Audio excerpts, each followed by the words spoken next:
Chiếc máy bay này sau khi cất cánh vì sao lại để một đoạn càng đáp lộ ra ngoài? Và vì sao phi công của nó lại bắt buộc phải ngồi trong một cái bồn tắm? Có lẽ điều này không giống như bạn nghĩ.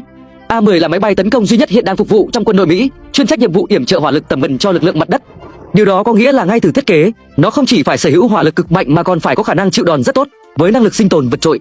Chính vì vậy, A-10 có thể tiếp tục bay bình thường dù chỉ còn một động cơ, một nửa đuôi, thậm chí chỉ còn một nửa cánh.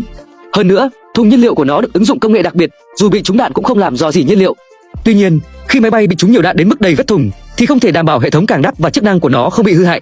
Vì vậy, khi thiết kế, người ta cố ý để một đoạn càng đáp vẫn lộ ra ngoài sau khi thu vào, để dù trong trường hợp hệ thống không thể hoạt động bình thường, máy bay vẫn có thể lăn bánh khi hạ cánh, từ đó giảm thiểu tối đa thiệt hại. Tuy nhiên, dù máy bay có trâu đến đâu, nếu phi công không sống sót thì mọi nỗ lực đều là vô ích. Vì thế, buồng lái và hệ thống điều khiển của A-10 được bảo vệ bởi một lớp giáp titan nặng hơn 500 kg, thường được gọi là bồn tắm, vì hình dáng của nó trông giống như một chiếc bồn tắm lớn.